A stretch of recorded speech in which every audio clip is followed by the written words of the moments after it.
Tuan-tuan, subhanallah.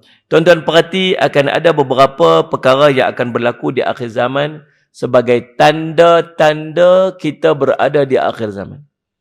Tanda nak munculnya Dajjal, tanda nak munculnya Imam Mahdi. Kita ni duduk pada fasa peralihan. Daripada tanda kecil kiamat nak bawa kepada tanda besar kiamat. Dalam hadis riwayat Imam Ahmad cerita tentang 5 fasa akhir zaman. Fasa pertama, fasa nubuwah.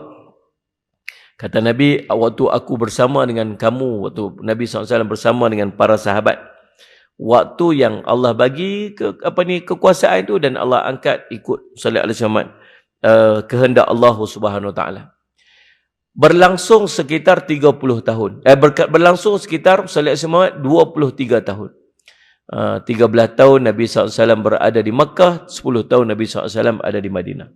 Bila Nabi SAW wafat, mai fasa yang kedua. Fasa Nabi dengan fasa para sahabat Nabi yang disebut sebagai Khulafa Ar-Rashidin. Nabi sebut dalam satu hadis yang lain 30 tahun tempoh dia. Jadi ulama kira lah daripada zaman Sayyidina Umar, Sayyidina Abu Bakar, Sayyidina Umar, Sayyidina Osman, Sayyidina Ali. 29 tahun 6 bulan. Campur dengan fasa pemerintahan anak kepada Sayyidina Ali, cucu baginda Rasulullah SAW, nama Sayyidina Hasan bin Ali bin Abi Talib radhiyallahu anhuma. Berapa tahun? 6 bulan. 6 bulan tempoh dia. Jadi total up 30 tahun.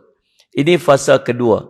Fasa yang paling cantik selepas yang tercantik, iaitulah waktu Nabi SAW. Wafatnya ataupun berpindahnya, Allahumma salli ala Sayyidina Muhammad, pemerintahan daripada Sayyidina Hasan bawa kepada Sayyidina Muawiyah radhiyallahu anhu. Waktu tu dah berubah fasanya daripada fasa kedua ke fasa ketiga. Fasa ketiga nama Mulkan A'dan ataupun kerajaan yang menggigit. Kerajaan menggigit ni ulama sebut dua maksud. Yang pertama, gigit dengan maksud tak mau pemerintahan itu berubah dari melainkan turun kepada anak cucu dia. Lalu gigit tu tak mau lepas turun pada anak cucu. Yang keduanya, gigit tu dengan maksud mereka cuba untuk beramal macam zaman Nabi dan zaman Khulafa Ar-Rashidin. Tetapi fitnah tu dah terlalu besar sampai sangat susah, seolah macam terpaksa untuk menggigit. Walaupun demikian, syariat-syariat Islam masih diamalkan, walaupun tak sesempurna zaman Khulafa Ar-Rashidin. Habisnya fasa ketiga ni dengan tumbangnya kerajaan Islam yang terakhir, ataupun sistem kekhalifahan Islam yang terakhir, tumbangnya kerajaan Uthmaniyah di Turki pada tahun 1924, kata ulama. Lepas pada tu tak ada lagi kerajaan Islam. Masuklah kita pada fasa yang keempat. Fasa keempat dia panggil Mulkan Jabariyah. Kerajaan yang memaksa. Kerajaan yang menekan. Sallallahu alaihi wasallam. Waktu ni tuan-tuan, sallallahu alaihi wasallam, fasa ni akan berlangsung sampailah masuk pada fasa yang kelima. Fasa kelima dia akan balik macam fasa yang kedua. Fasa kelima balik macam fasa kedua. Macam zaman Khulafa Ar-Rashidin. Islam cemerlang, Islam syariatnya tertegak, keindahan Islam sangat cantik. Dunia sangat aman waktu tu. Sehingga binatang buas dengan binatang buas pun boleh duduk. Binatang buas dengan yang biasa dibaham oleh binatang buas pun boleh duduk sekali. Seorang perempuan boleh berjalan daripada Sana'a sampai ke Mekah. Sangat jauh perjalanan dalam keadaan siapa pun tidak mengganggu dia.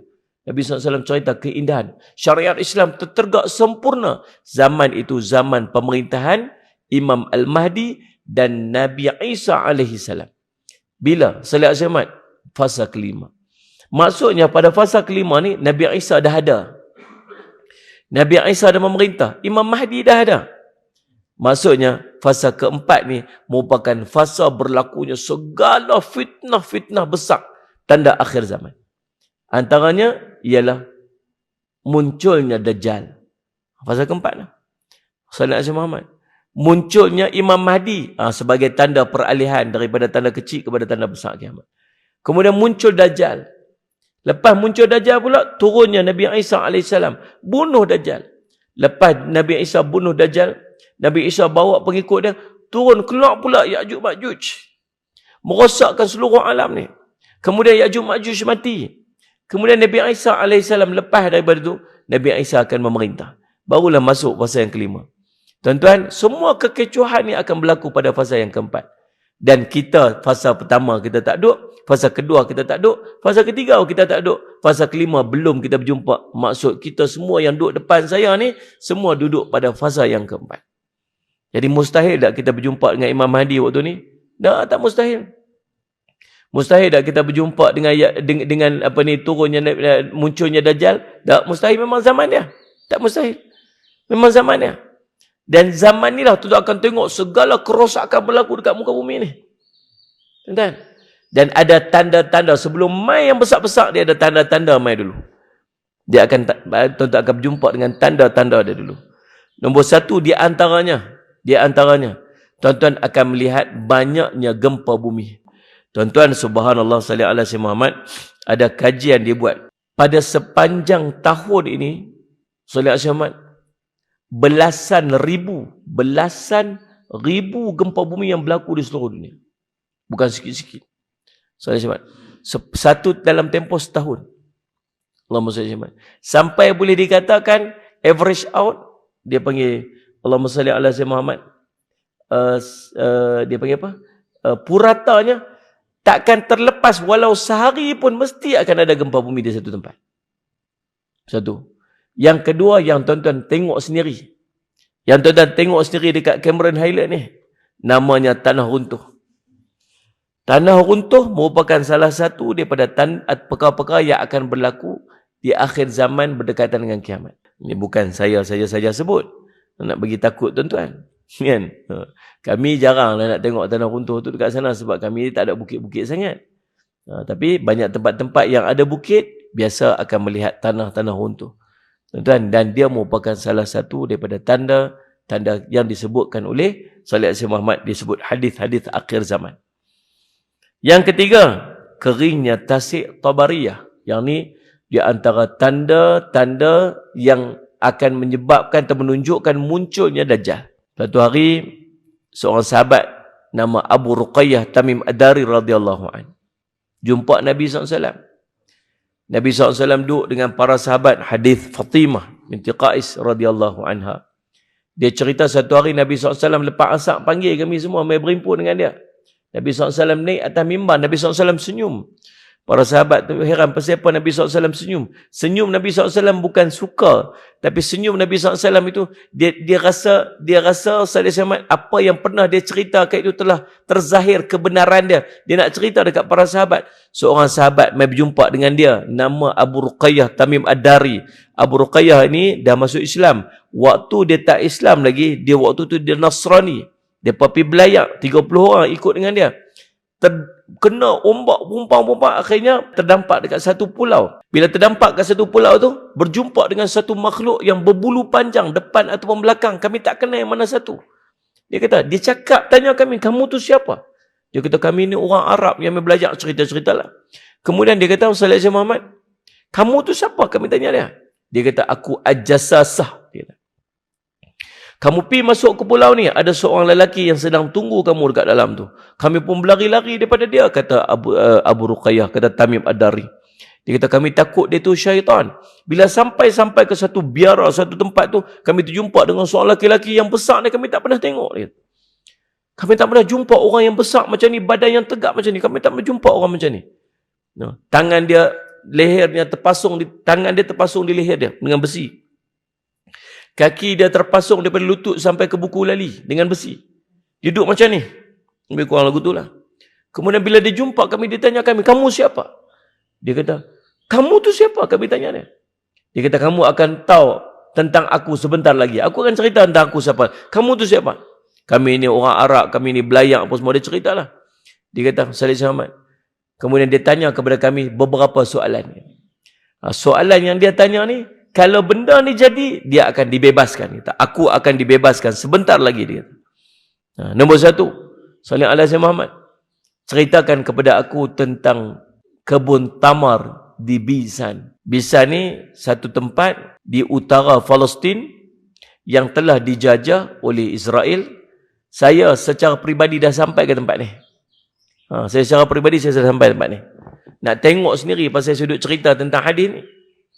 Dia jalan, dia kalau ikut Bisan tu, kita boleh keluar nanti pergi ke sempadan Jordan balik.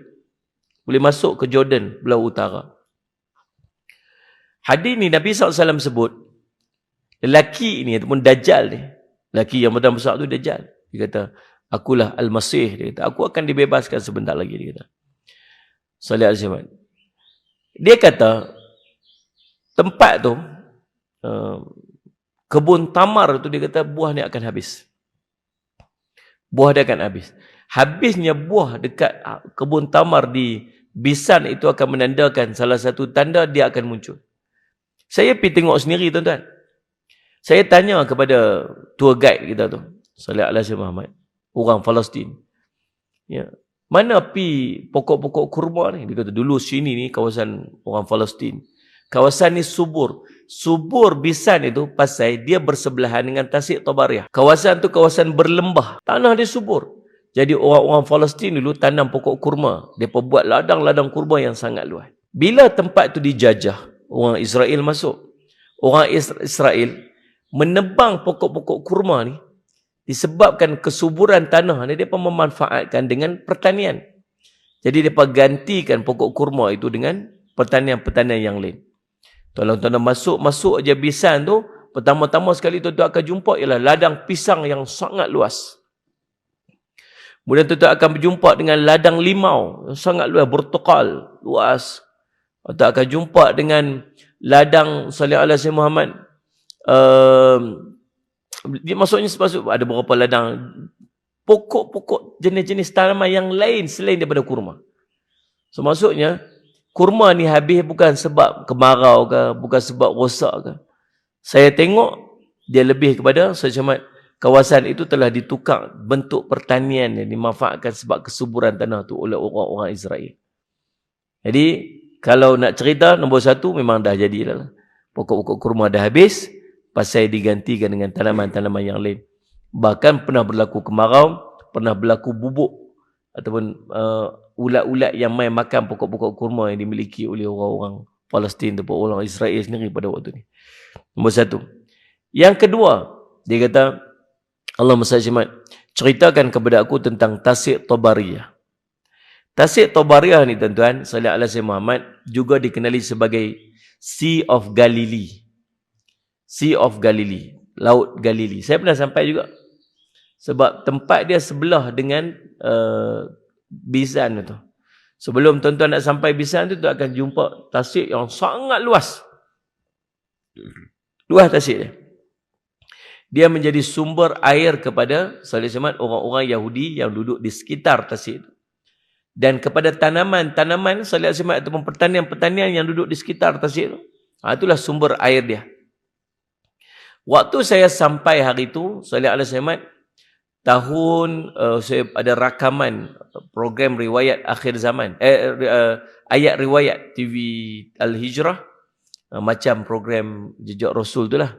Salih Al-Azim Muhammad, kami duk buat cerita tentang ni lah, kita orang tengok sendirilah.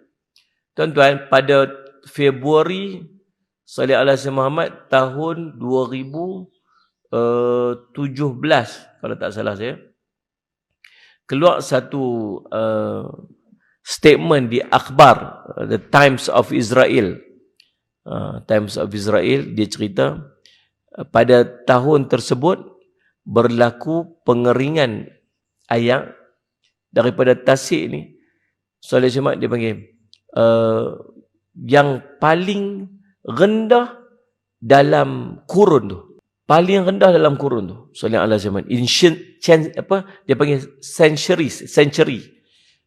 Paling rendah dalam kurun tu. Salih Al-Azim Muhammad. Duduk di bawah paras bahaya waktu tu. Sehingga menyebabkan Salih Al-Azim Muhammad pertanian-pertanian yang duduk tu berhadapan dengan kerugian pasal dah tak ada sembahyang. Bila? Tahun 2017. Salih Al-Azim Muhammad. Mei 2021 yang lepas, baru keluar lagi statement, turun lagi, duduk pada situasi yang sangat berbahaya. Jadi kita duduk tengok benda tu duduk jadi depan mata kita. Bahkan muncul pulau-pulau dah dekat tengah-tengah tu, pasal kawasan-kawasan yang tinggi sikit tu dah kering dan nampak dah dia punya macam pulau-pulau kecil di tengah-tengah tasik tersebut. Tu tuan-tuan, Nabi SAW cerita, dulu solat Jumaat 1400 tahun yang lepas, diceritakan oleh si Dajjal yang akan muncul, kalau kering tak sikit tu aku akan keluar. Dah jadi dah tuan-tuan. Kemudian yang ketiganya dia kata, ceritakan kepada aku tentang solat Muhammad, mata air Sagar. Mata air Sagar ni, sebahagian kata dia duduk di Palestin juga. Dulu tempat orang-orang pelarian duduk dekat situ, ramai, dekat 30,000 pelarian duduk kat situ. Tetapi disebabkan ayat tu makin kurang, ayat tu makin habis, lah ni tinggal lebih kurang 1,000 orang lebih saja yang duduk dekat situ. Dan itu juga menandakan bahawa dia akan muncul. Tuan-tuan, solat Jumaat ni beberapa tanda. Lagi yang akan berlaku ialah Sungai Ufrat di Iraq akan kering. Sungai Ufrat ni tuan-tuan, dia Turki, Suria, Iraq. Nabi SAW sebut, la taqumus sa'ah hatta yahsural furatu an jabalin min dhahab. Yaqtatilun nas alaih. Sallallahu alaihi wasallam. Fayuqtalu min kulli mi'ah tis'atun wa tis'un wa yaqulu kullu rajulin minhum la'alli akuna ana alladhi anju atau kama qala. Kiamat tak akan berlaku sehingga sungai Furat mengering. Sehingga muncullah gunung emas. Manusia pun saling berbunuhan untuk merebutkannya. Dari setiap 100 orang yang merebutkannya, terbunuh 99 orang. Setiap orang daripada mereka mengatakan, mudah-mudahan akulah yang terselamat.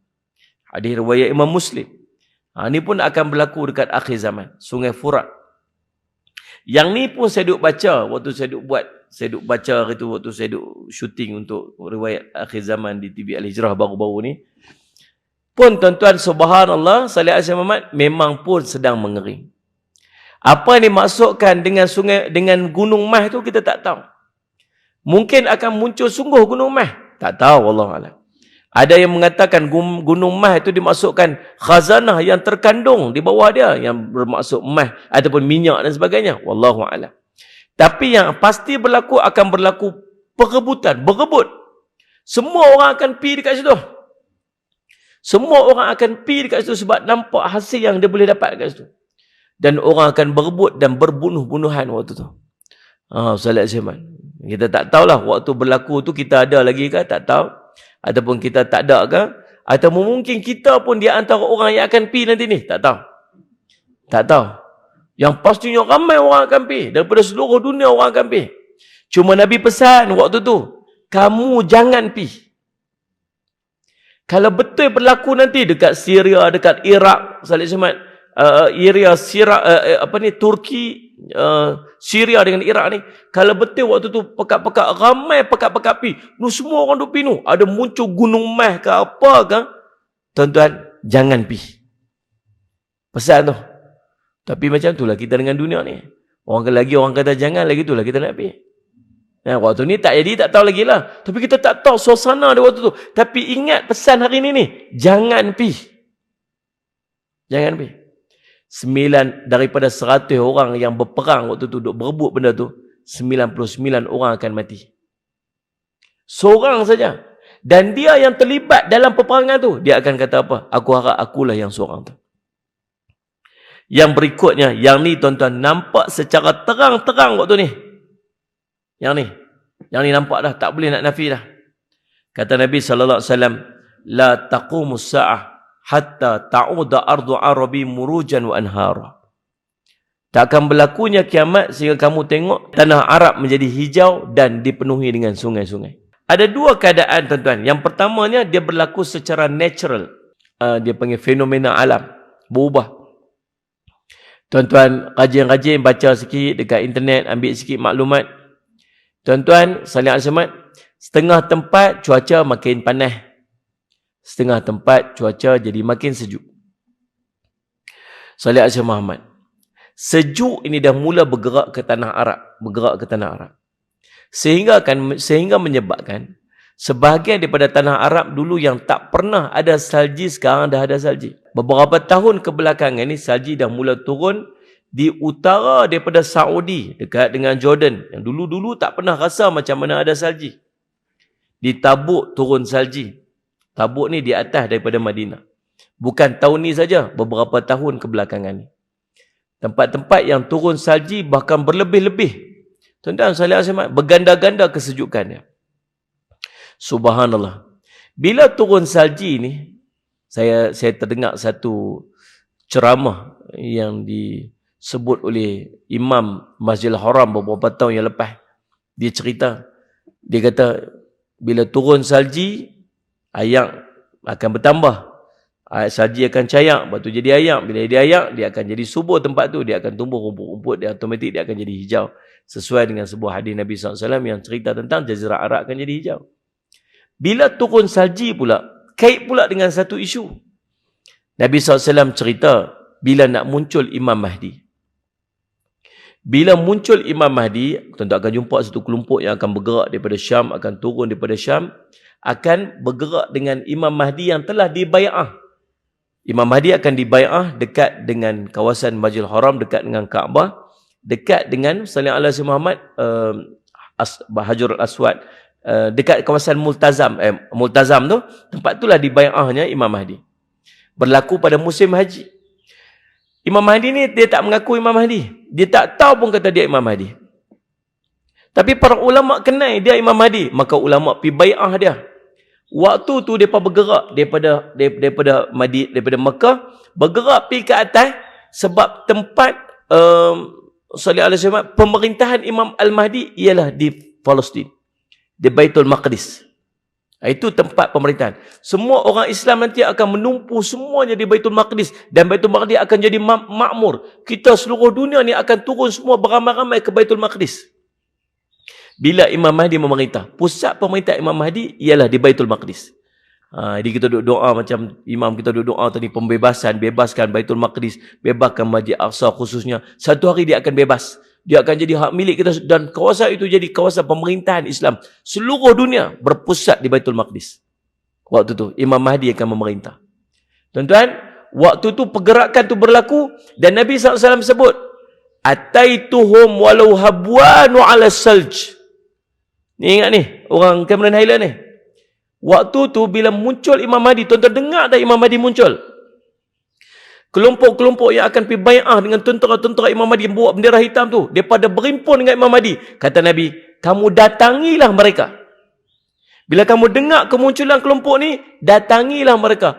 Pi dekat mereka. Walau kamu terpaksa merangkak atas salji, Nabi sebut.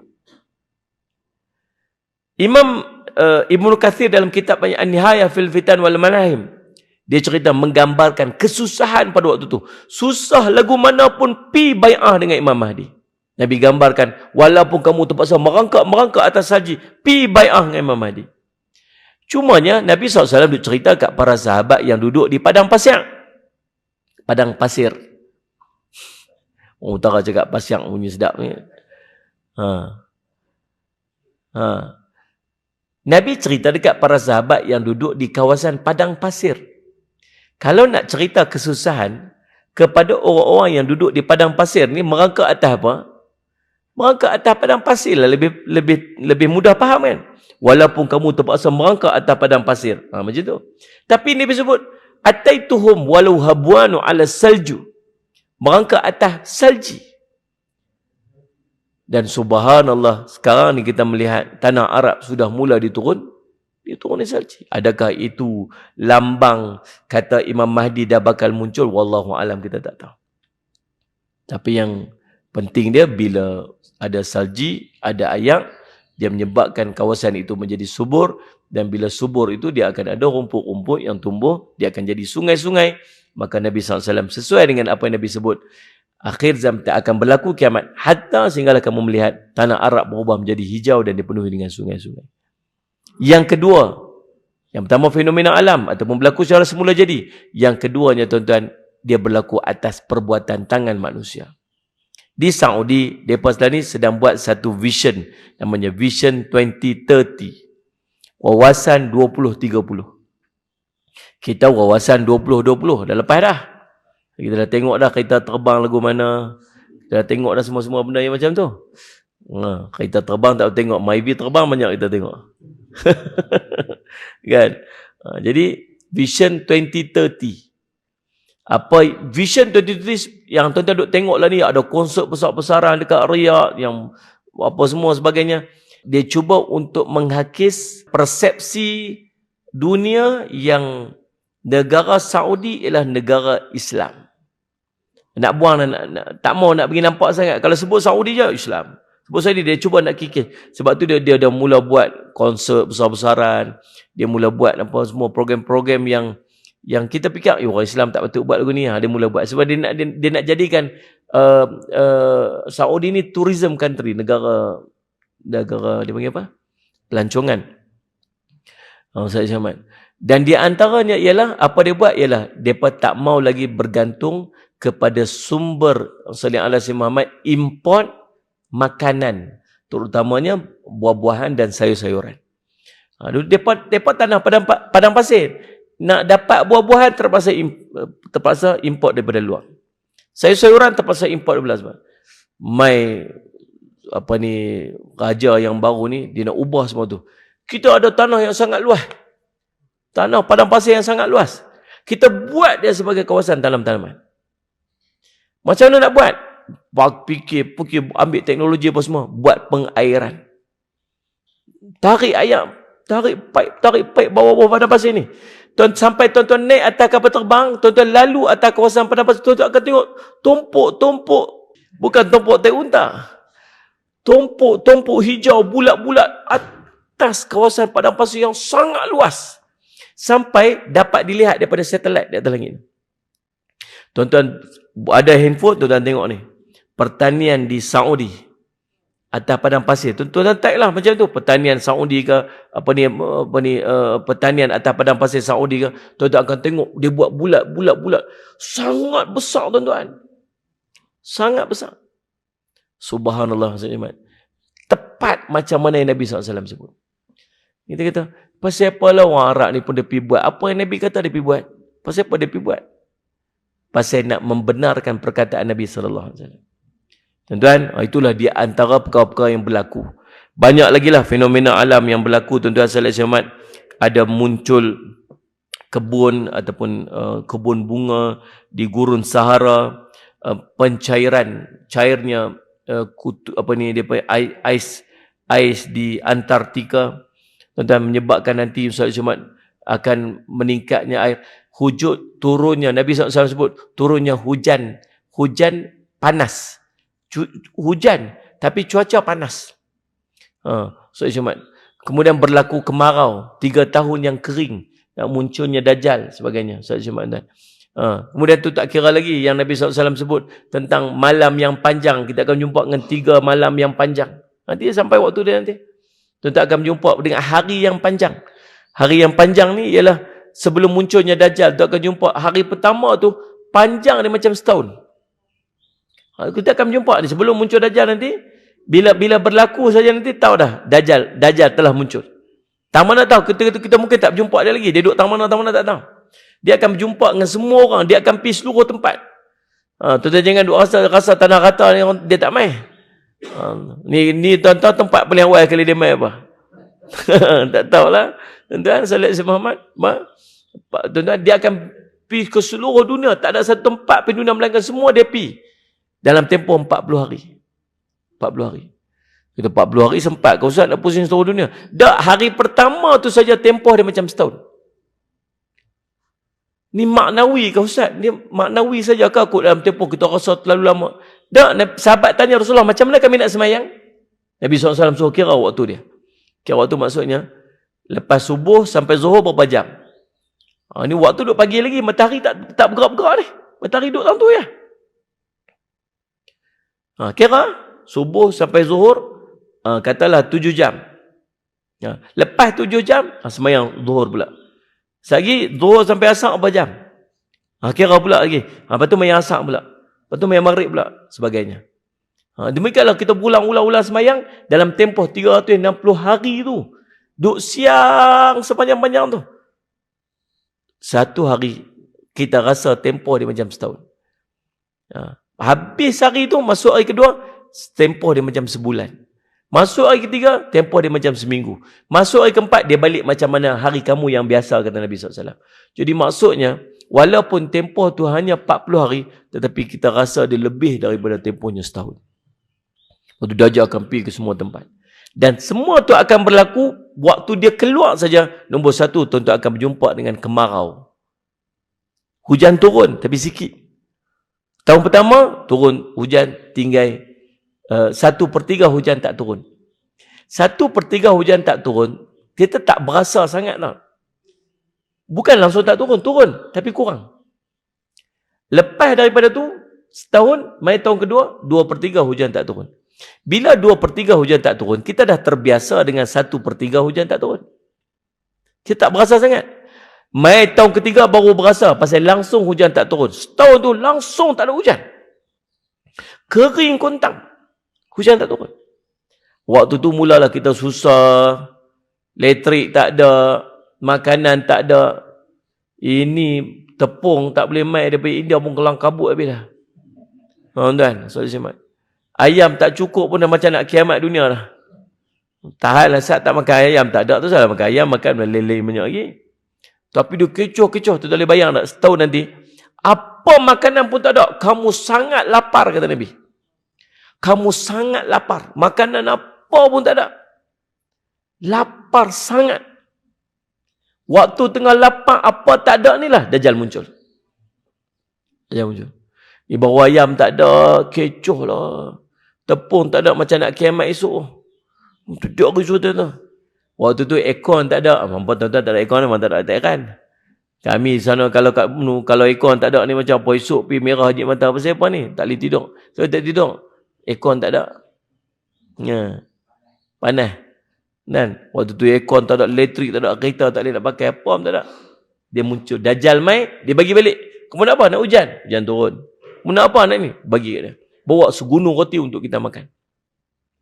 Semua ni akan kita akan saksikan salih semat di akhir zaman. Dan salih ala semat cuma satu je. Apabila berlaku semua benda-benda tersebut menunjukkan bahawa ada benda besar yang akan berlaku. Waktu tu kita muhasabah diri kita balik. Cuma salah satu adalah sifat kita bila berlaku fenomena alam ni, apa yang berlaku, kita akan katakan dia sebagai fenomena alam. Kita tinggalkan kebesaran Allah waktu tu. Kita tak kaitkan dengan kebesaran Allah. Berlaku tsunami besar, kita kata, oh ini pergerakan plate bumi. Berlaku banjir besar, oh ini disebabkan yang tu, sebab ini. Kita dah tak relate dah dengan kebesaran Allah Subhanahu Wa Taala. Kalau zaman Nabi SAW, berlaku gerhana matahari sampai pucat muka para sahabat. Duduk berimpun, semayang begitu lama, menggeletar. Takut apalah azab bala yang Allah nak turun, apalah salah kami. Lah ni bila gerhana matahari kita kata apa? Oh ni sebab bulan macam ni, matahari macam tu. So tak ada langsung kaitkan dengan kebesaran Allah. Maka kita makin jauh daripada Allah. Apa yang berlaku, ingat kebesaran Allah. Ingat peringatan-peringatan Allah. Muhasabah diri. Dekatkan diri kita kepada Allah. Mudah-mudahan kita selamat dunia akhirat. Jangan sampai jadi macam kaldai yang terpinga-pinga. Bila turun saja berlaku kiamat. Kita pasal apa ni? Apa jadi? Macam tu, subhanallah. Mudah-mudahan jadi manfaat dekat kita. Saya minta ampun, minta maaf salah dan silap. Kita jumpa lagi di lain masa ketika. Terima kasih atas perhatian tuan-tuan, kesudian tuan-tuan untuk bersama dengan saya. InsyaAllah kita jumpa lagi. Aqul qali hadza wa astaghfirullah li wa lakum. Wassalamualaikum warahmatullahi wabarakatuh.